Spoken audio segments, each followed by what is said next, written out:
Hello, नमस्ते, good morning everyone. आप सारिम की तरफ से एक खसूसी इंटरव्यू सीरीज देख रहे हैं जहां मैं आपका होस्ट प्रोफेसर भील। और आज हमारा टॉपिक है जात पात की बुनियाद पर इम्तियाज और मजहबी मुनाफरत का मुकाबला करने में चैलेंजेस और उनके हल।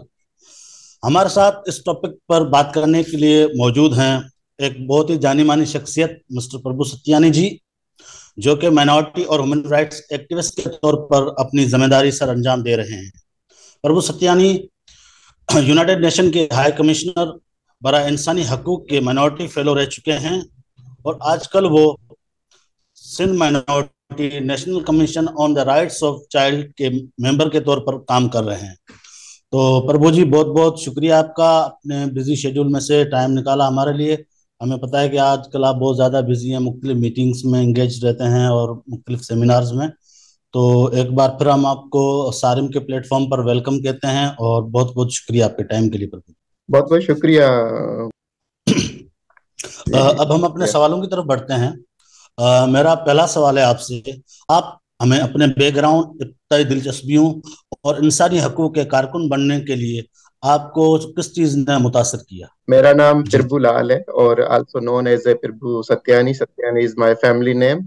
आई was born and raised in Mithi district परकर, एक बैकवर्ड डिस्ट्रिक्ट है सिंध का। और मेरी जो प्राइमरी जो एजुकेशन है वो सारी की सारी मिठी में रही है। इन आवर फैमिली जो है वही ये वो जो हम जो सात बहन भाई थे। और luckily I only I could get education जो मैं पढ़ा और फिर मैं यूनिवर्सिटी तक गया।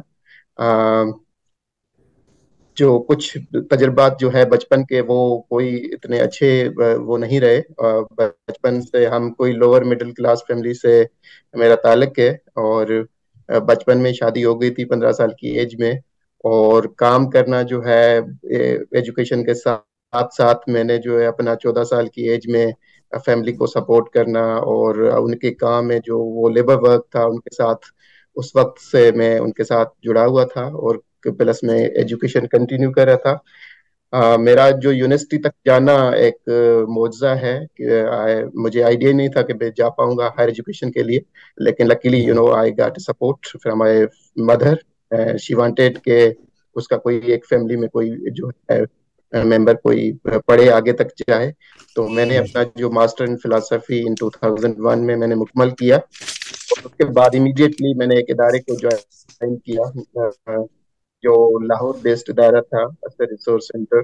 और वहाँ हैदराबाद में मैं जो है उनका ने काम किया मुख्तलिफ ह्यूमन राइट इशूज पे, माइनॉरिटीज पे, वुमेन राइट्स पे। और फिर मुझे एक वसी एक्सपीरियंस मिला लाहौर बेस्ड में, उसी इदारे में मेरी ट्रांसफर हो गई। और वहाँ पे पूरे पाकिस्तान में मिनॉरिटीज कम्युनिटीज जहाँ जहाँ रहती हैं, वो पंजाब में हो चाहे सिंध में, केपी में, बलूचिस्तान में, उन कम्युनिटी तक रसाई, उन तक पहुंचना, उनसे बातचीत करना, उनके इश्यूज को जानना। तो ये सारा का सारा एक एक्सपीरियंस रहा। जो मैं खुद उस वक्त यंग था, यूनिवर्सिटी से निकला था, मेरा कोई इतना प्रैक्टिकल एक्सपीरियंस सवाए अपने शहर के बाहर निकलने का इतना नहीं था। तो वो पूरे का पूरा एक्सपीरियंस मिला और उसमें हमें ये जानने की एक मैंने देखा कि माइनॉरिटीज के इश्यूज पे बहुत सारे और इदारे भी काम कर रहे थे। लेकिन विद इन माइनॉरिटीज एक ऐसा तबका है जिस पे कोई बातचीत नहीं करता। तो उस वक्त जो है हमने काफी जो है मिनॉरिटीज के अंदर साउथ पंजाब में हम गए तो शेड्यूल कास्ट कम्युनिटी से मिले, सिंध में मिले, बाकी जगहों पे मिले। तो उस वक्त जो एक डिस्कशन में एक मैंने अपने जो मेरी जो डायरेक्टर थी उनसे मैंने शेयर किया कि ये एक ऐसी कम्युनिटी है जिसके लिए कोई जितना काम होना चाहिए ना किसी इदारे ने किया है गवर्नमेंट के, ना ही के एनजीओ ने किया है। तो I think we focus on it. उस वक्त हमने एक काम शुरू किया शेड्यूल कास्ट और दलित जिसको आज हम कह रहे हैं। और still I can recall that on that time I wrote a one book जो हमें भी जीने दो के नाम से जो पब्लिश भी हुआ उस ऑर्गेनाइजेशन की तरफ से। वो एक पहला बुक था जिसपे वो इतना बड़ा बुक भी नहीं है लेकिन उस पे कम से कम कुछ इश्यूज को एड्रेस किया कि पाकिस्तान में बसने वाले जो शेड्यूल कास्ट कम्युनिटी है उनके मसाइल क्या है, उसके हल क्या हो सकते हैं। और उसके बाद एक डिबेट शुरू हो गई। और पहली जो है हमने सिंध में एक कंसल्टेशन की थी कास्ट बेस्ड डिस्क्रिमिनेशन पे इन 2006। वो एक एक क्या कहते हैं कि एक बड़े पाकिस्तान पूरे में एक बड़े से बड़ी एक कंसल्टेशन थी, जिसमें बहुत सारे लोग आए, उन्होंने पेपर पढ़े। उसके बाद हमने एक वॉलंटियर एक जो है नेटवर्क बनाया, पाकिस्तान दलित सॉलिडरिटी नेटवर्क, जो आज तक भी है। And we are few volunteer members जो हम उसको पार्शली टाइम देते हैं, और जब भी कोई इस किस्म का इंसिडेंट होता है कोशिश करते हैं ताकि उनको किसी न किसी तरीके से सपोर्ट करें, और उनकी आवाज़ जो है ना सिर्फ नेशनल बल्कि बैन अल-अक़वामी लेवल तक उनको पहुंचाया जाए। तो उसके तहत हम काम कर रहे हैं, लॉबिंग कर रहे हैं, एडवोकेसी कर रहे हैं, यूएन लेवल पे कर रहे हैं, मुख्तलिफ इदारों से शेयर भी कर रहे हैं उनके कंसर्न्स जो है। तो ये एक ऐसा एस्पेक्ट है जिसपे मैंने अपना पूरा टाइम, एक वॉलंटियर टाइम दिया है। Apart from that, you know, I am currently a member of the national commission on the rights of child, as a member of Sindh and minorities. इसके साथ साथ मुख्तलिफ इदारों के साथ मैंने काम किया है। 20 साल का मेरा तजर्बा है ह्यूमन राइट्स के इशू पे काम करने का, माइनॉरिटीज के इश्यूज पे काम करने का, बच्चों के खास करके इश्यूज पे मैंने बहुत सारा काम किया है, चाइल्ड प्रोटेक्शन, चाइल्ड राइट्स पे वो मौका मिला। और काम करने का जो मौका है पाकिस्तान में भी मिला, बाहर काम करने का मौका मिला। मेरी जो फुल ब्राइट ह्यूबर्ट हम्फ्री में खुद फेलो हूँ। मैंने 1 साल जो अमेरिकन यूनिवर्सिटी में लॉ एंड ह्यूमन राइट्स को पढ़ा, और कुछ इदारों के साथ काम करने का मौका भी मिला। तो ये मेरा सा एक छोटा सा बैकग्राउंड है जो आपने कहा, आपने शेयर किया। Thank you. Thank you very much. आपने बहुत ही डिटेल के साथ और बिल्कुल ही चाइल्डहुड के साथ आपका जो एक्सपीरियंस था, काफ़ी आपका सफ़र मुश्किल रहा, लेकिन हमारे लिए एक फ़ख्र की बात है और खुशी की बात है कि इतनी सारी मुश्किलात और इतने सारे चैलेंजेस के बावजूद भी आप ने हिम्मत अपना हौसला पस्त नहीं किया, जो कि आज आप इस मकाम पर हैं। तो thank you very much sir, अपना बैकग्राउंड शेयर करने के लिए। अब हम अपने अगले सवाल की तरफ बढ़ते हैं। क्या आप हमें कोई ऐसी कहानी या अचीवमेंट शेयर कर सकते हैं जो कि समाज इंसाफ की सरगर्मी के एक अहम पहलू या इस शोबे में काम करने की आपके जाती तजुर्बे को वाज़ेह करती हो? देखें, हमने जब मैंने का काम शुरू किया था, हम्म, 2005 में मैंने वो बुकलेट लिखा था। और जी उसके बाद जो है मैंने वो इदारा स्विच किया और मैं सिंध में आ गया। तो उस जी वक्त जो है कि कास्ट बेस्ड डिस्क्रिमिनेशन पे कोई इतनी अंडरस्टैंडिंग लोगों की नहीं थी, डिबेट नहीं थी उस पे। इशू एक था, लेकिन जी उस पे कोई एक टैबू बना हुआ था, कोई ओपनली बात नहीं करते थे। इवन जी माइनॉरिटी के इश्यूज को सेंसिटिव इशू समझा जाता था कि कोई उससे बात ना करो और ये फिर गलत हो जाएगा, वो होगा। फिर मुझे याद है कि हमने 2006 में एक स्टडी शुरू की थी बांडे लेबर पेशन में। तो उसमें भी कुछ जो हमारे ह्यूमन राइट्स के जो लोग जो थे, उनसे जब कुछ जिला में हम गए, तो जी उनका भी ये था कि कोई इतना इशू नहीं है पांडे लेबर का, ये सिर्फ एक साजिश है, ये है। तो मैंने कहा है कि एक तो ये है कि हम कोई भी इशू हो उनको एक्नॉलेज करें। देखें, बिल्कुल कोई भी डॉक्टर है, जब तक वो डिजीज को आइडेंटिफाई नहीं करेगा तब तक उसकी ट्रीटमेंट नहीं होगी। नहीं तो इसी होगी। तरीके से सोसाइटी में जितनी भी कोई अगर डिजीज है तो हमें इन फर्स्ट हैंड के उसको हम एक्सेप्ट करें, बिल्कुल एक्नॉलेज करें कि ये इशू है, फिर उसके लिए कोई न कोई वे आउट निकाले कि इसको कैसे हल करते हैं। तो आज मुझे ये खुशी है कि कम से कम जो है मुझसे ज्यादा लोग जो है कास्ट बेस्ड डिस्क्रिमिनेशन पे काम कर रहे हैं, पांडे लेबर पे काम कर रहे हैं। तो ये उस वक्त की डिबेट है जो उस वक्त हमने शुरू की थी, और उसमें बहुत सारे और लोग भी शामिल थे, लेकिन जी इतनी खुल के बात नहीं की जाती थी जितनी आज जो है हम लोग जो है बाकी सारे इदारे जो उस पर काम करें। That is a success. और इसमें यह है कि हमने इस इशू को, जो ये जो हम बातचीत कर रहे हैं कास्ट बेस्ड जी डिस्क्रिमिनेशन की, इस जी पे कुछ पॉजिटिव डेवलपमेंट भी हुई है, कुछ अभी हम चाह रहे हैं कि इसको उसी तरीके से टैकल किया जाए जिस तरीके का ये इशू है, या बाकी कंट्रीज में कुछ प्रैक्टिसेस अच्छी चल रही है, इस इशू को एक्नॉलेज भी किया है, इसके लिए लेजिस्लेशन भी हुई है। तो इसी तरीके जी से पाकिस्तान में भी ये चीजें होनी चाहिए। इस तरीके की जब तक हो जाएंगी तो मेरे ख्याल में इस इशू को हम एड्रेस कर पाएंगे। Thank you very much sir. हम अपने अगले सवाल की तरफ बढ़ते हैं। जेनेवा में अक़वाम मुत्तहिदा के हाई कमिश्नर बराए इंसानी हकूक़ के माइनॉरिटी फेलो के तौर पर आपके दौर में आपकी अहम जिम्मेदारियां और कामयाबियां क्या थी? देखें, वो तो एक 3 वीक्स की एक फेलोशिप थी, और ओके उस पे ये था कि यूएन का जो पूरा सिस्टम है वो कैसे काम करता है। जी। पाकिस्तान या बाकी जितनी कंट्रीज हैं वो मेंबर कंट्रीज हैं उनके, और वो किसी न किसी हद तक इंटरनेशनल ह्यूमन राइट्स लॉ पे कमिटमेंट्स की होती है। हमने बहुत सारे ऐसे यूएन के कन्वेंशंस हैं उसको जो है साइन भी किया है, रेटिफाई भी किया है। फिर उस गवर्नमेंट की जिम्मेदारी बनती है कि वो उस पे इम्प्लीमेंट करे। तो उससे पहले भी मैं उससे कुछ न कुछ एंगेज था यूएन के कुछ जो रिपोर्टिंग, जो स्टेक होल्डर रिपोर्ट्स बनती है उसमें। हम्म। और हमने जो है यूनिवर्सल पीरियडिक रिव्यू जो है 2008 में पहला हुआ था, उसमें सबमिट करवाया था। वो भी हमने करवाया था कास्ट बेस्ड डिस्क्रिमिनेशन पे। उसके जी। बाद 2012 में हुआ था, उसमें सबमिट करवाया था। 2016 में मैं खुद यूएन की फेलोशिप पे चला गया 3 वीक्स के लिए। उसमें हम्म। मुझे करीब जानने का मौका मिला वहाँ के जो यूएन के सिस्टम्स मैकेनिज्म क्या है, ह्यूमन राइट्स क्या है, और वहाँ पे जो स्पेशल रिपोर्टर्स होते हैं जो इन इश्यूज को देखते रहते हैं, या उनके यूएन के स्पेशल प्रोसीजर्स होते हैं जिस पे अगर कहीं कोई कंप्लेंट करना चाहे तो किस तरीके से कर सकता है, कौन से ऑफिस पे कंप्लेंट कर सकता है, उसका तरीकेकार क्या होगा। तो ये हम्म। सारे का सारा एक जाने का मौका मिला। मुख्तलिफ इदारों, मुख्तलिफ यूएन एजेंसीज से करीबी देखने का मौका मिला। उनके साथ विजिट, उनकी साथ मीटिंग्स हुई, हमारी आईएलओ के साथ मीटिंग्स हुई, यूनिसेफ के साथ हम्म। मीटिंग हुई। प्लस में यूएन के जो खुद जो हाई कमिश्नर है उनके साथ मुलाकात हमारी हुई। और प्रैक्टिकली हमने देखा और बाकी कंट्रीज में क्या इश्यूज है माइनॉरिटीज के या कास्ट के। हम्म। तो वो मुख्तलिफ फेलोज आए हुए थे, उनके साथ एक सीखने का मौका मिला, एक्सपीरियंसेस हमने एक दूसरे के साथ शेयर किए। कौन से ऐसे रीजनल प्लेटफॉर्म्स हो सकते हैं, इंटरनेशनल और प्लेटफॉर्म्स हो सकते हैं जिस पे हम अपना केस को कैसे मजबूत करके आगे से काम कर सकते हैं। तो इस किस्म के कुछ जो है अपॉर्चुनिटीज मिली जानने को, देखने को।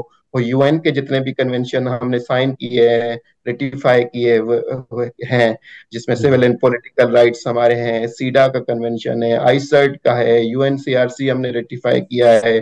तो ये पूरे के पूरे जितने कन्वेंशन है उनको जो देख रहे होते हैं, उनकी जो ट्रीटी बॉडीज होती है, मेंबर्स होते हैं, उनमें जानने का मौका मिला। उनके जो रिव्यूज मुख्तलिफ कंट्रीज के हो रहे थे उनमें हमने देखा कि बाकी कंट्रीज के क्या हालात है, वहां पे क्या इश्यूज हैं, वो किस तरीके से इस इश्यूज को एड्रेस कर रहे होते हैं। तो ये पूरे का पूरा एक जो है, तो शॉर्ट टर्म में काफी कुछ सीखने का मौका मिला जो हमें यूएन में जाके और प्रैक्टिकली वहाँ पे उनके साथ बैठ के और ये सारा सीखा। Thank you. हाँ, ये बहुत ही एक यूनिक और बहुत ही एक अ, बड़ा आपका एक्सपीरियंस था कि डायरेक्ट जाके आपका उन फेस टू फेस जाके आपका लिंक हुआ और आपने बहुत ही डीपली जाके उन सारी चीज़ों को ऑब्जर्व किया। Thank you for sharing sir. अब हम अपने अगले सवाल की तरफ बढ़ते हैं।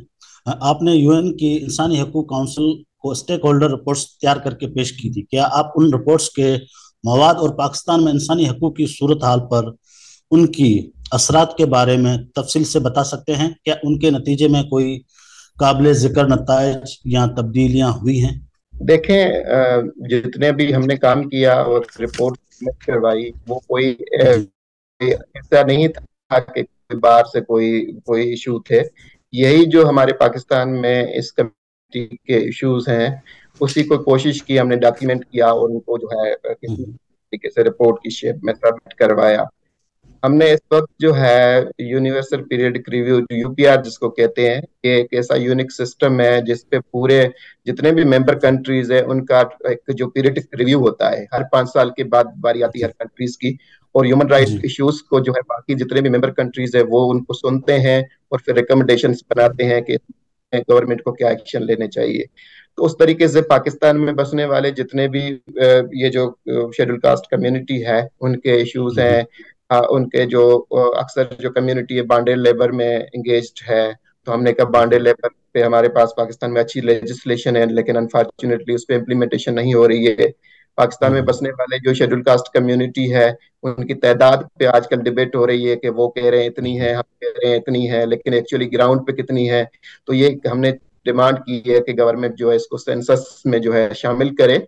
वो अंडर द हम्म। अम्ब्रेला, आप अगर हिंदू है तो हिंदू शेड्यूल कास्ट है या हिंदू जाति या अपर कास्ट, उसको अलग अलग करके उसको देखें। जब तक आपको पता नहीं चलेगा कितनी तादाद है तो आप उसके लिए कोई प्लानिंग नहीं कर सकते। तो वो हमने बिल्कुल। डिमांड की है। हमने ये देखा कि भाई इंडिया में या नेपाल में जो है कास्ट को क्रिमिनलाइज किया है, तो पाकिस्तान में भी उसको क्रिमिनलाइज किया है कि किसी के बेसिस पे, कास्ट, रेस, इथनिक, रिलीजियसिटी पे बेसिस पे कोई डिस्क्रिमिनेशन नहीं होनी चाहिए। तो उसको हमने कहा कि ये होना चाहिए। तो इस किस्म के जितने भी इश्यूज थे हमने कोशिश की कि उसको जो है डॉक्यूमेंट करें, और इस मुल्क में भी बहुत सारी ऐसे, हमारा कॉन्स्टिट्यूशन जो खुद जो है गारंटी देता है, बहुत सारे ऐसे आर्टिकल्स हैं जिसपे हमारे लिए जो सेफ गार्ड्स हैं, हमारे इक्वल राइट्स हैं। और उसके साथ साथ जितने भी मैंने कहा और इश्यूज जो इमर्ज हो रहे हैं या हैं काफी अरसे से, उसके लिए भी कोई ऐसी रिफॉर्म्स होनी चाहिए, और हुई भी है। मैं आपको बता दूं कुछ ऐसी जो डेवलपमेंट हुई है, इसमें आप देखें, सिंध इज द वाहिद एक ऐसा प्रोविंस है जिसपे Sindh child marriage restraint act बना हुआ है। तो कम से कम 18 साल से उम्र से पहले तो शादी तो लीगली नहीं हो सकती। तो that is the great achievement के हम सब की मेहनत, बाकी इदारों की मिलके जो हमने काम किया है, एक अचीवमेंट है हमारी। उसके बाद को बता दूं कि इन 2017 when I return back from the Geneva, हमने एक पिटीशन दाखिल की थी, मैंने की थी कि 19 जून 2014 को एक सुप्रीम कोर्ट की जजमेंट आई हुई थी माइनॉरिटीज पे। और उस वक्त जो है सुप्रीम कोर्ट ने एक डायरेक्शंस दी थी गवर्नमेंट को, 8 डायरेक्शंस दी थी, जिसमें ये था कि हमारे जो करिकुलम है उसको रिफॉर्म किया जाए, इनकी सिक्योरिटी इंश्योर की जाए, माइनॉरिटी राइट्स कमीशन बनाई जाए, टास्क फोर्स बनाई जाए। तो इस किस्म के डायरेक्शन थी, लेकिन अनफॉर्चुनेट उसमें जॉब कोटा भी थी कि 5% जॉब कोटा फॉर माइनॉरिटीज होनी चाहिए। तो वो डायरेक्शंस 19 जून 2014 को मिली, लेकिन 4-5 साल गुजर गए, हमने कोई उस पर इतनी ज्यादा कोई उसकी क्या कहते हैं इम्प्लीमेंटेशन देखा नहीं उस जजमेंट के हवाले से। तो फिर मैं खुद एक पिटिशनर बना था, 2017 में पिटिशन फाइल की सुप्रीम कोर्ट में। उसके तहत अच्छी बात यह हुई कि 2018 में एक वन मैन कमीशन बना, सोएब सडल सडल कमीशन, जो इस वक्त काम कर रही माइनॉरिटीज के इश्यूज पे, काफी इश्यूज को उन्होंने टैकल किया है। और मैं खुद उसकी जो हेयरिंग हुई थी जनवरी में 2018 में, मैं खुद शामिल था इधर। और उस पे वो कमीशन जहां जहां वो देखती है वायलेशंस होती है माइनॉरिटीज के इश्यूज की, या कोई कंप्लेंट करता है तो कोई एक्शन होता है। तो कम से कम इस किस्म के अभी हमारे पास ऐसे डिपार्टमेंट्स, ऐसे इंस्टीट्यूशंस मौजूद हैं जो शायद कुछ अर्सा पहले नहीं थी। ये सारी की सारी अभी डेवलपमेंट हुई है इस मुल्क में, और उसके तहत हम कोई एक्सपेक्ट भी कर रहे हैं कि कोई ना कोई सोशल जस्टिस जो इस कम्युनिटी के साथ पहले शायद नहीं हो रहा था, लेकिन अभी उनको सुनने का, उनको गवर्नमेंट खुद सुन रही है, उनको एड्रेस करने की कोशिश कर रही है। तो that is a positive development जो हम सब की कोशिशों के तहत हुआ है ये। Thank you very much sir. ये बहुत ही एक बड़ी अचीवमेंट है कि जो चीज़ें पहले नहीं हो रही थी, जो कि मतलब माइनॉरिटी के और शेड्यूल कास्ट के जहनो गुमान में नहीं था कि उनकी आवाज़ एवान तक पहुंचेगी या हाई लेवल तक पहुंचेगी। तो ये आप जैसे लोगों की काविशों की वजह से हुआ है कि आज उनकी आवाज़ सुनी जा रही है। Thank you sir. मेरा अगला क्वेश्चन है आपसे कि मजहब की बुनियाद पर इम्तियाज सल्लूक एक वसी पैमाने पर बहस का मौजू बना हुआ है। पाकिस्तान में मजहबी इम्तियाज के बारे में अवामी तासुर क्या है? क्या आप समझते हैं कि मजहबी मुनाफरत में इजाफा हो रहा है? देखें, ये जो जो रिलीजियस हेटर्ड जो है, हम्म, ये एग्जिस्ट करती है इस सोसाइटी में, ये नहीं है कि नहीं करती। लेकिन हम्म, उसको हम जो है किसी तरीके से मेजर नहीं कर सकते, वो उसकी क्या इंटेंसिटी है, ज्यादा है, कम है। लेकिन वो बिल्कुल। वी फील कि जब कोई ऐसा इंसिडेंट होता है तो हमें उसकी एक स्मेल आती है, हम फील करते हैं। जैसे तूफान आता है तो हमें ज्यादा हवा लगती है, या गर्मी होती है तो बिल्कुल। नहीं लगती। तो ये भी ऐसा है कि इसी तरीके से कि कहीं कभी न कभी ये रिफ्लेक्ट होती रहती है। और फिर जिस हम्म, सोसाइटी में जो कमजोर तबका होता है, वो जी। ज्यादा उस पर अफेक्ट करती है, उसका इम्पेक्ट ज्यादा उस पर होता है, वो ज्यादा सफर करते हैं। तो इसी हम्म, तरीके से रिलीजियस मिनॉरिटीज, या फिर विद इन मिनॉरिटीज मैंने कहा शेड्यूल कास्ट कम्युनिटीज, हम्म, अक्सर ऐसे इंसिडेंट, अनफॉर्चुनेट इंसिडेंट हुए हैं जिसपे रिलीजियस हमारे जो प्लेसेस हैं, टेम्पल्स पे अटैक्स भी किए गए हैं। या फिर इस किस्म के और कभी कभार जो है कुछ ऐसे मैसेजेस भी आ जाते हैं।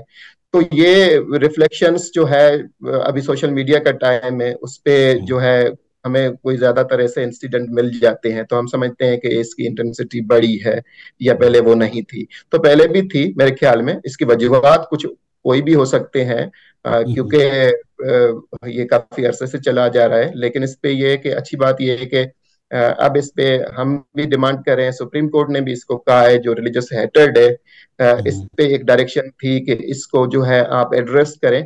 और खास करके ये जो इसकी जड़ जो है, दैट इज के हम जो हमें जो बच्चों को पढ़ाते हैं, करिकुलम हमारा हम्म, है, जी। वो कोई क्या कहें कि इम्पार्शियल नहीं है, उसको ठीक करने की जरूरत है।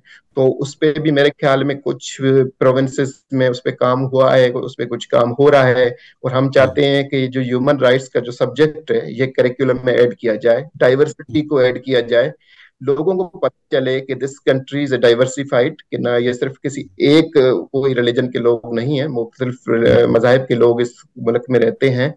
और मैं खुद अपना पर्सनल एक्सपीरियंस आपसे शेयर करूं कि मैं जब, तो मैं when I was in 2003 and 4 इन लाहौर, तो जब मेरा किसी के साथ इंट्रोडक्शन होता था कि माय नेम इज प्रभु, तो वो उनका पहला सवाल होता था, आर यू हिंदू? मैं, yes. Are you from India? तो उनको ये था कि वो, मैंने कहा नहीं भाई, हम तो इधर के ही हैं, ओरिजिनल सिटीजन है। तो उनको लगा नहीं, फिर भी हम आए होंगे ना। तो मैंने कहा नहीं आए, हम पहले से ही इधर से थे ना। तो वो, ये मुझे लगा कि वो उनको जो है कोई एक तो एजुकेशन में पढ़ाया नहीं जाता, दूसरे वहां पे पंजाब में कम लोग हैं, सिंध में ज्यादा हैं। तो इस किस्म की जो है क्या कहते हैं, जो हम चाहते हैं कि हमारे मुल्क में जितने भी कम्युनिटीज लोग जो रहते हैं मुख्तलिफ टाइप के, हमें जो है वो कैसे पता चलेगा एक दूसरे के साथ, वो कैसे चलेगा कि हमारे जो करिकुलम है उसके तहत जो हमें पढ़ाया जाए, बजाय कि उसमें कुछ और लिखा हो, कोई मिसपरसेप्शन क्रिएट की जाए। तो हमें उस पर काम करने की जरूरत है। तो मेरे ख्याल में ये है कि शायद पहले ज्यादा था, लेकिन अब जो है उस पे बेहतरी आ रही है और इस किस्म की चीजें हो रही हैं। और मैंने जैसे कहा कि लेजिस्लेशन अच्छी हुई है हमारे सूबों में, हमारे पास सुप्रीम कोर्ट की जजमेंट है, और हमें जो है पार्लियामेंट में रिप्रेजेंटेशन भी है। चाहे सेनेट में देखें आप, तो है कैसे वो शेड्यूल कास्ट कम्युनिटी से लोग, माइनॉरिटी के लोग बैठे हुए हैं, कौमी असेंबली में बैठे हुए हैं, प्रोविंशियल असेंबली में भी आ गए हैं। तो किसी न किसी तरीके से रिप्रेजेंटेशन है, मीडिया पे है, सेलिब्रेशंस में हमारे साथ जो है मुख्तलिफ मज़ाहिब को लोग साथ होते हैं, चाहे हमारे जो कोई भी त्योहार हो, चाहे ईद हो, चाहे होली हो, दिवाली हो, क्रिसमस हो, हम दूसरे के साथ सेलिब्रेशन, सोशल मीडिया के तहत भी एक दूसरे को पता चलता है कि जानने का मौका मिलता है। तो बेहतरी मेरे ख्याल में आ रही है, लेकिन इस पे और ज्यादा काम करने की जरूरत भी है। मेरा अगला सवाल है आपसे, आपकी राय में इंटरनेशनल ह्यूमन राइट्स कम्युनिटी जात पात और मजहबी तफरीक का मौसर तरीके से मुकाबला करने के लिए क्या इकदाम या तरीके क्या इख्तियार कर सकती हैं? देखें, मैंने कहा कि जितने मसाइल हैं सोसाइटी में हैं, तो उसमें इंटरनेशनल कम्युनिटी का, चाहे हम उसको यूएन कह सकते हैं कि यूनाइटेड नेशंस, अब आप देखेंगे तो यूनाइटेड नेशंस के जो कन्वेंशन है, आपको कन्वेंशन वुमेन के इश्यूज पे मिलेगा सीधा, आपको कन्वेंशन बच्चों के इश्यूज पे मिलेगा, यूएनसीआरसी उन्होंने बनाया जो 1985 भी किया है। रेस पे जो है आईसेड है, सिविल एंड पॉलिटिकल राइट हमारे पास है। तो बहुत सारे ऐसे हैं। तो हम चाहते हैं कि ऐसा कोई कन्वेंशन ना सही, कोई डिक्लेरेशन भी निकाले जो कास्ट के इश्यूज को एड्रेस करे। तो कम से कम यूएन खुद एक्सेप्ट करे उसको, और फिर ये जो इतने जितने बैनुल अवी हमारे इदारे हैं वो इन्वेस्ट करें, कास्ट अफेक्टेड कंट्रीज हैं वहां जाके, और उन लोगों के जो बैकवर्डनेस है उसको खत्म करे, उनको सपोर्ट करे, उनको आगे ले आने में अपना किरदार अदा करें। इस वक्त में अगर देखूं पाकिस्तान में जो है कौन सा ऐसी यूएन एजेंसी जो है जो कास्ट के इश्यूज को एड्रेस करे डायरेक्टली, तो कोई नहीं है। तो मेरे ख्याल में ये है कि और खास करके जो इसकी रीजंस जो है कि बहुत सारे जो लोग हैं वो आप देखेंगे इस कम्युनिटी में लिटरेसी ज्यादा है, पावर्टी ज्यादा है, बैकवर्डनेस ज्यादा है, अक्सर लोग जो है एग्रीकल्चर और ब्रिक में जो है ट्रैप्ड है बॉन्डेड लेबर में। तो उसके लिए, उनकी रिहेबिलिटेशन के लिए उसके लिए कोई ऐसा कोई अपलिफ्टमेंट प्रोग्राम बनाया जाए, और जिसपे जो है गवर्नमेंट खुद और जो यूएन एजेंसीज हैं वो आगे बढ़ चढ़ के उनको जो है एक स्टेप जो पीछे है उनको कम से एक स्टेप आगे ले आने में तो मदद करे।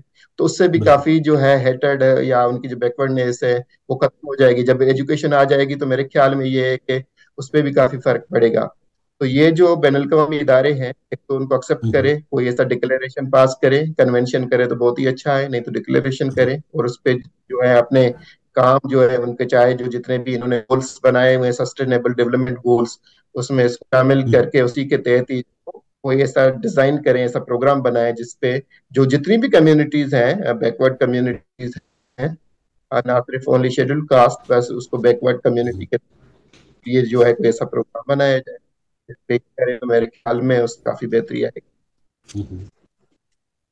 मेरा अगला सवाल है आपसे, जात पात की मर्दमशुमारी करने से जात पात की बुनियाद पर इम्तियाज के खिलाफ जंग में क्या फ़ायदे हासिल हो सकते हैं? ज़ात की मर्दमशुमारी की वजह से दर्ज फहरिस्त ज़ातों को कैसे फ़ायदा हो सकता है?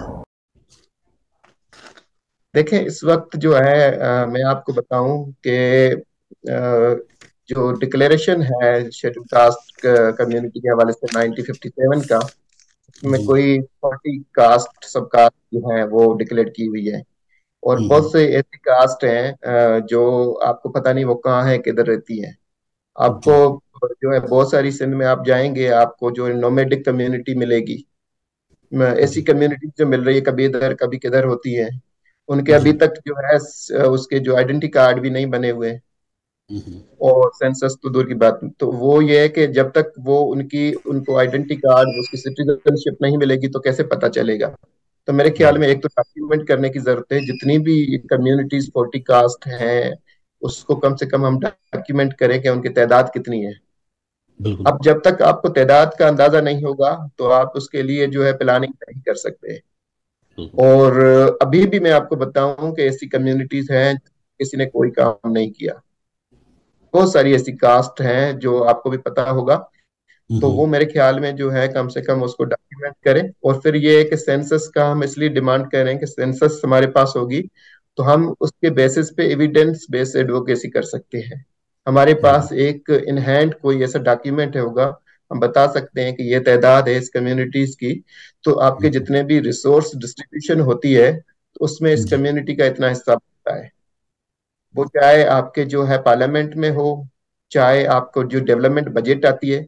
अगर मैं आपको कहूं कि एक ऐसा गांव है जिसपे 70% 80% शेड्यूल कास्ट के लोग बैठे हैं, वहां पे कोई स्कीम आती है तो इट्स देयर राइट कि उनको मिलना चाहिए, प्रायोरिटी तो उनको देनी चाहिए। बिल्कुल। ये जो है ना, इस किस्म की प्लानिंग जब कर सकते हैं जब आपके पास वो इन हैंड कोई एक नंबर होगा और फिर उसी को उसमें प्लानिंग में शामिल किया जाए। तो रिसोर्स डिस्ट्रीब्यूशन है, बजट एलोकेशंस हैं, उनकी जो सीट्स हैं वो पार्लियामेंट में, तो जितना कुछ भी है इस वक्त तो जो ये होता है कि कुछ ऐसे खानदान आ जाते हैं जो जिनके वोट बैंक नहीं होता लेकिन they are elite, they can pay, तो वो आ जाते हैं उस पे। लेकिन जो कम्युनिटी जिनकी तादाद है, जिनके वोट बैंक है, तो वो उनका हिस्सा नहीं बन पाते। अल्टीमेटली उनकी कोई डेवलपमेंट नहीं होती है, वो सफर कर रहे होते, सदियों से सफर कर रहे होते।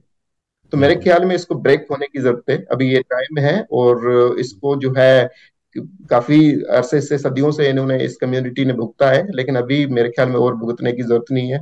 और इसको एक्नॉलेज करके, और गवर्नमेंट इस पे इनिशिएट कर रही है, अभी सेंसस में डाला है। लेकिन ये है कि हम देखते हैं कि अब देखते हैं कि इनकी तादाद कितनी आती है, तो फिर हमें उस पर काम करने की जरूरत है। My next question is, दर्ज फहरिस्त ज़ातों के हकूक़ के तहफ़्फ़ुज़ के मकासद और कानूनी पॉलिसी फ्रेमवर्क को नाफिज करने में किन किन बुनियादी रुकावटों का सामना है? आपके ख्याल में उन मुसीबतों से निपटने के लिए कौन से इक़दाम करना ज़रूरी है? बहुत सारे ऐसे काम हैं जो मेरे ख्याल में हम कर सकते हैं। मैंने अभी आपको कहा कि हमारे पास एक सेंसस का नंबर आएगा तो हम उस पर एडवोकेसी कर सकते हैं, हम लॉबिंग कर सकते हैं, पार्लियामेंटेरियन के साथ बैठ के उनके साथ बातचीत कर सकते हैं। और जी। हमने कहा कि सुप्रीम कोर्ट की हमारे पास एक वर्डिक्ट आई हुई है और दैट्स द लीगल डॉक्यूमेंट, कि उसके इम्प्लीमेंटेशन के लिए हमें कोशिश करनी चाहिए कि उस पे जो 5% जॉब कोटा है, मैं आपको बताऊं इससे पहले 6% job quota that was only for the schedule caste community. वो उसमें एज रिलैक्सेशन भी थी और जॉब भी थी उसकी, लेकिन उसको जो है खत्म करके 5% जॉब कोटा पे आ गए। लेकिन उस पे भी हम देखे, मैंने कहा कि जितनी पॉपुलेशन हमें सेंसस में इनकी मिलेगी तो हम कोटा भी उसी तहत मिलेगी। तो बिल्कुल। ये जो है हम डिमांड करनी चाहिए। और खास करके ये लोग हैं हायर पोजीशंस पे नहीं होते हैं, खास करके आप देखेंगे कि ज्यादातर जो शेड्यूल दलित कम्युनिटी जो है सैनिटेशन वर्क में शामिल है, काफी अरसे से सैनिटेशन का वर्क जो है वो बल्कि उनको जॉब्स में वैसे तो नहीं मिलता, लेकिन 95% जो है वो सैनिटेशन का वर्क काम जो है यही कम्युनिटी करती है। फिर इनके बिल्कुल। बहुत सारे ऐसे चैलेंजेस हैं जिसको वो फेस कर रहे होते हैं। तो उसके लिए हम काम कर सकते हैं। और ये जो कम्युनिटी है इनको हायर एजुकेशन में भी कोटा मिलनी चाहिए, ताकि जब तक हायर एजुकेशन में नहीं आएंगे तो ये हायर पोजीशन के लिए जॉब में नहीं जा सकते। तो इस किस्म के इकदाम हैं जो मेरे ख्याल में हमें करना चाहिए। और ये जो कम्युनिटी सदियों से एक ही काम जो कर रही है उसको भी निकालने की जरूरत है, और मुख्तलिफ प्रोफेशंस में ये कम्युनिटी जा सकती है। तो ये सारे जो जितने मसाइल हैं उसके लिए हमें कोशिश करनी चाहिए। खास करके मैं कम्युनिटी इनका जो बड़े बड़ा एक ज्यादातर सैनिटेशन में है, दूसरा ये जो एग्रीकल्चर और ब्रिकलिन में बॉन्डेड लेबर में है। और बिल्कुल। इनके लिए जो है जो कम्युनिटी ट्रैप्ड होती हैं वो फिर वो इंडेटेड हो जाती है, और फिर के साथ एक्सप्लॉइटेशन होती है, वो वहीं के लोकल जो लैंडलॉर्ड्स करते हैं। तो वो जो है उस इशू को एड्रेस करने की जरूरत है इन कम्युनिटी के लिए जो है। जब तक अपना कोई प्रॉपर शेल्टर, अपनी कोई जमीनें, अपनी कोई अपना कोई घर नहीं होगा, शेल्टर नहीं होगा, तब तक ये बाकी जमीन पे जाके डिस्प्लेस होते हैं, फिर एक्सप्लॉइटेड हो जाते हैं। तो पहला तो बिल्कुल। स्टेप ये है कि इन कम्युनिटी को रहने के लिए इनके पास अपना घर होना चाहिए। जब घर होगा then they will have a choice कि ये कोई भी काम करे। ये जरूरी नहीं है कि ये जो उसी में ट्रैप हो जाए बांडे लेबर में। ये जरूरी नहीं है ऐसा काम करे जो इनको पसंद नहीं है। तो मेरे बिल्कुल। ख्याल में ये है कि जब वो इनकी अपनी सेफ्टी, इनके पास शेल्टर होगा, और फिर इनके लिए कोई रिहेबिलिटेशन प्रोग्राम, इनके एजुकेशन स्किल इनको और दे सकते हैं, तो ये बाकी प्रोफेशंस में भी आ सकते हैं। तो इस किस्म के इनिशिएटिव हैं जो हमें बैठ के सोशली जो है कम्युनिटी लेवल पे और फिर पॉलिसी लेवल पे पार्लियामेंटेरियन के साथ मिलके हम कुछ कर सकते हैं कम्युनिटी की डेवलपमेंट के लिए। तो बहुत सारे ऐसे काम है जो इतना मुश्किल भी नहीं है, इसमें कोई रॉकेट साइंस भी नहीं है, दैट्स वेरी इजी। लेकिन एक करने की नियत हो, और बिल्कुल। फिर हमारे पास इस किस्म की जो है कोई मुख्तलिफ इदारे हैं जो सपोर्ट करे, और हम खुद जो है उससे जो है इन कम्युनिटी को, इन पार्लियामेंटेरियन को, पॉलिसी मेकर्स को सेंसिटाइज करके कर सकते हैं। बिल्कुल। बहुत बहुत शुक्रिया प्रभु जी, आपने बहुत ही डिटेल के साथ और अच्छे तरीके से हमें ब्रीफ किया। अब मेरा सिर्फ लास्ट क्वेश्चन है आपसे कि हम पाकिस्तान के सियासी और इंतजामी निज़ामों में दर्ज फहरिस्त ज़ात की बरादरी की महदूद नुमाइंदगी के मसले को किस तरह मौसर तरीके से निपटा सकते हैं। इस बात को यकीनी बनाने के लिए क्या मखसूस इकदाम किए जा सकते हैं, और उनकी आवाज को और किस तरीके से हम बड़े पैमाने तक ले जा सकते हैं। देखें, इस वक्त जो है कुछ लोग हमारे जो हैं पार्लियामेंट में है भी सही, ये जी। उनका एक पहला एक्सपोजर है कि उनको कम से कम एक वहां जाने तक मौका मिला। वो बिल्कुल। शायद इतना इफेक्टिव काम नहीं कर पाए जितना बाकी लोग कर रहे होते हैं। तो एक ऐसा बिल्कुल। स्टेप जिस पे उनको सीखने का मौका मिला, जाने का मौका मिला, उनकी रिप्रेजेंटेशन वहां पे हो गई। तो मेरे ख्याल में बिल्कुल। सेकंड स्टेप पे हमारी एक्सपेक्टेशन ये हो जाती है कि वो कोई अमली काम भी वहां पे करे। करें। दूसरी बात यह है कि इस वक्त जो है लोकल बॉडीज की जितनी इलेक्शन हुई है डिस्ट्रिक्ट में, तो अभी आपने देखा होगा थरपरकर में जो है हमारी दो खवातीन जो शेड्यूल कास्ट से हैं, एक भील कम्युनिटी से, एक मेघवार जी। कम्युनिटी से, कमला और समतरा जो है, दोनों जो जी। है चेयरपर्सन बन गई मिट्टी की और उधर की। तो that is a hmm. Significant change and development that we can say कि भाई पहले किसी वक्त में खवातीन का आना तो मुश्किल था, लेकिन शेड्यूल कास्ट थे फिर भी और भी मुश्किल। तो अभी बिल्कुल। जो है इस किस्म के बहुत सारे ऐसे लोग हैं जो काउंसलर भी बने हैं, जो आपको जो है वाइस चेयरपर्सन भी बने हैं, और ना सिर्फ हम्म। थर में, बाकी जिला में भी कुछ लोग जो दिखाई दिए हैं। अभी लोग जो कंटेस्ट कर रहे हैं, पहले तो कोई डेयर नहीं कर रहा था शेड्यूल कास्ट कम्युनिटी से कि कंटेस्ट करे इलेक्शन, किसी वडेरे के सामने खड़े हो जाए, लेकिन नाउ दे बिल्कुल। कैन डेयर, और उन्होंने काफी सारा कंटेस्ट भी किया। कोई बात नहीं, वो शायद जीत ना पाए, लेकिन कम से कम एक हिम्मत तो की उन्होंने। और सेकंड, जब बिल्कुल। इलेक्शन होगी तो हम होपफुल हैं कि वो शायद उसमें इससे ज्यादा नंबर ले लें। तो ये एक जो है डेवलपमेंट जो है प्रोसेस है, it's a time taking, hmm. But ultimately जो एक दिन ऐसा आएगा हम्म। इस कम्युनिटी को हम आगे देखेंगे, और वो मेन स्ट्रीम पॉलिटिक्स में भी होंगे, और मेन स्ट्रीम डिबेट में भी होंगे, उनकी डेवलपमेंट भी हम्म। होगी, उनके अपने जो शेल्टर्स भी होंगे, घर भी होंगे, वो अपनी चॉइस पे काम करेंगे, और इसको ब्रेक होना है। और ये जो है पुराना एक जो सदियों से चला आ रहा था सिस्टम, इसको जो है हम्म। अल्टीमेटली जो है जाहिर है ये आगे नहीं चल पाएगा, और ये चल भी नहीं सकता जो है। तो जितना जो बिल्कुल। कुछ भी जिसने एक्सप्लाइट किया से किया, लेकिन आगे नहीं हो सकता ये। थैंक यू वेरी मच प्रभु सत्यानंद जी, आपके थैंक यू आपके बहुत कोऑपरेशन के बहुत लिए और शुक्रिया, आपके टाइम आपका के लिए। बहुत शुक्रिया। बहुत बहुत थैंक शुक्रिया यू। Sir, thank you. धन्यवाद।